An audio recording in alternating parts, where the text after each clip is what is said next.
Hi, we all have a list of movies you have to watch on Christmas, but today I've prepared an alternative holiday watchlist for you. The most unhinged Christmas trash imaginable. Killer Christmas trees, shark Santas, you get the idea.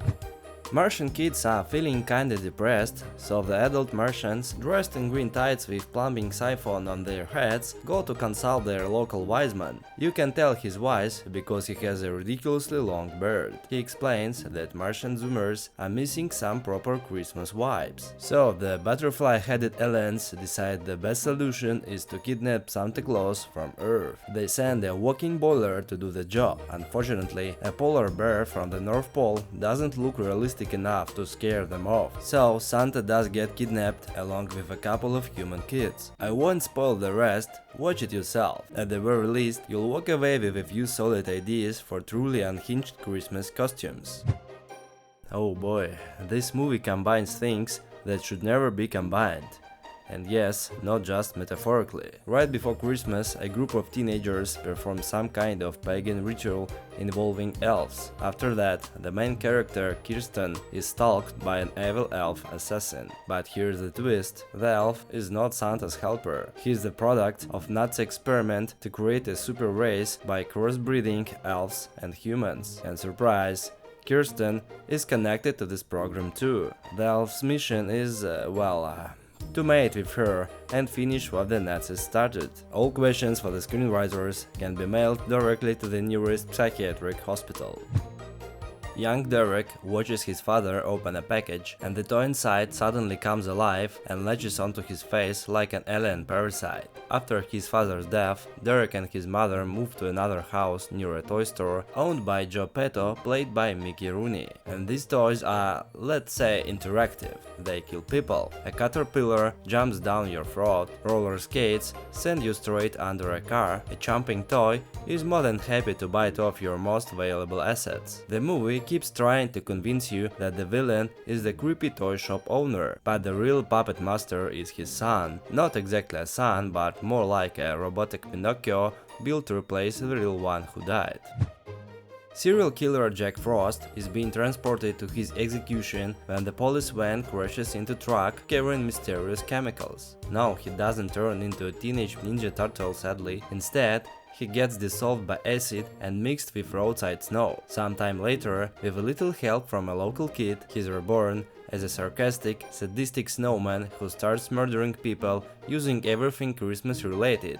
Slats, carrots, ornaments, you name it. His cat and mouse game with a sheriff who already caught him once begins all over again. Also worth noting, Shannon Elizabeth, years before American Pie, already knew how to seduce shy boys. The snowman didn't stand a chance either. He moves the carrot from his nose to somewhere else and gets to work.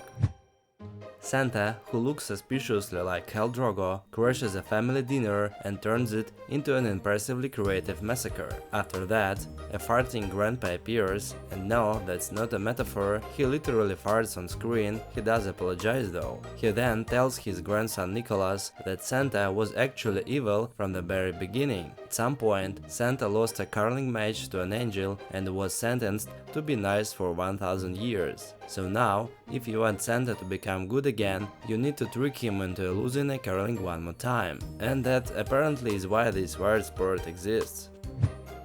We already had a serial killer reborn as a snowman. This time, the ashes of an executed murderer, played by Gary Busey, get mixed into a cooking dough. The dough comes to life. It kind of looks like the Terminator 2 scene where he melts himself in molten metal, except now it's baking ingredients. The gingerbread man made from this dough turns into a full-on killer cookie, and he talks a lot. The special effects are so cheap you can practically see the hand holding the gingerbread puppet from below the frame. The Gingerdead Man is basically a textbook example of guilty pleasure. Andrei Konchalovsky received 90 million to make a family fairy tale about the Nutcracker, and somehow ended up directing a steampunk horror about the fascist rats. The rats wear Nazi-style uniforms, they burn toys in furnaces. In a children's movie, how do you like that metaphor? The only pleasant thing here is Tchaikovsky's music, so honestly, it's best watched with your eyes closed.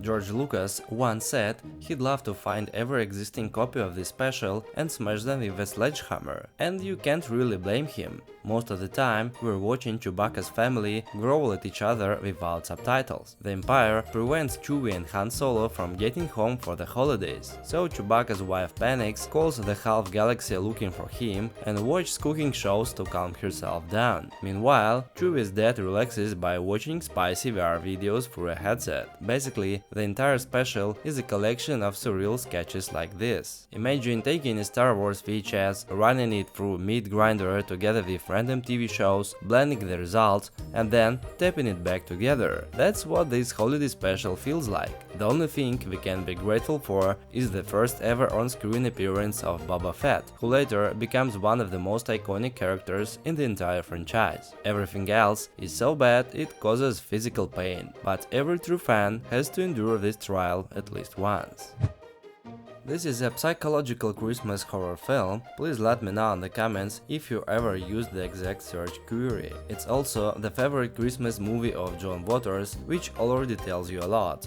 Little Harry absolutely loves Christmas. One night, he and his brother even catch Santa climbing down the chimney to deliver presents. But this year, Santa doesn't just please the kids, he also takes care of their mom, and Harry sees everything. As an adult, Harry completely snaps and decides to take on Santa's mission himself. He keeps a detailed record of everyone's good and bad behavior. At Christmas time, good children get presents, bad adults get punishment. Worth watching, at least for the snow, which is clearly made from cotton blankets sliding off as extras fall down. The French film comes out a year before Home Alone, and many people believe it was a direct inspiration.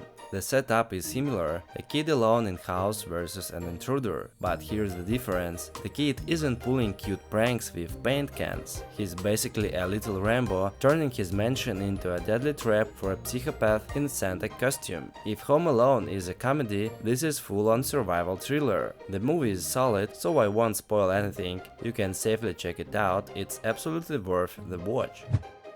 The plot loosely resembles Santa's sleigh. Near a small Finnish reindeer herding village, a group of drillers shows up, but they are not looking for natural resources. Deep under a mountain, frozen in the ice, lies an ancient evil Santa Claus, or more precisely Yellow Pookie. Thanks to the drilling, the evil wakes up. First come the naked elderly elf man, and soon their leader is about to die as well. The locals, meanwhile, even find a way to make money off the situation. This is a high-quality horror film that balances black comedy, adventure and straight-up horror. The only thing I never fully understood is why the elf grandpas run around completely naked. Apparently, elderly dangling cucumbers are supposed to either scare us more or make us laugh. Santa Jaws is the most unexpected plot on this entire list. A kid named Cody, much like Kevin from Home Alone, wishes his family would just disappear. Soon after, he gets a magical marker that turns anything he draws into reality. Unfortunately, Cody happens to be working on a comic book about the shark wearing Santa hat. The shark comes to life and turns Cody's grandpa into the catch of the day, fishing but the wrong way around. Once a creature with a Christmas garland on its fin appears in coastal waters, everyone suddenly feels the urge to hang out on the pier way more often than they should. To defeat the shark, the creator has to rewrite the comic and come up with some kind of clever plot twist. A former military robot is repurposed for civilian use and peacefully guards stores. Until Christmas season hits, it glitches out and starts working people over with an axe. That's basically the Terminator, except this time no one is coming to save anyone. Honestly, that's all you need to know about this brutal but very atmospheric synthwave slasher. A short film by Jason Eisner that offers a surprisingly and somewhat fairly twisted look at Christmas from the perspective of Christmas trees. We watch them get brutally cut down, kidnapped from the forest, sold into slavery and humiliatingly decorated. Turns out, Christmas trees have feelings too. They're in pain, they are terrified, and they even communicate with each other. Eventually, they have had enough and they start taking revenge. It's brutal, absurd, and genuinely hilarious. 16 minutes very well spent. That's it, I wish you great holidays, and don't forget to give our channel a Christmas gift in form of a like and a comment.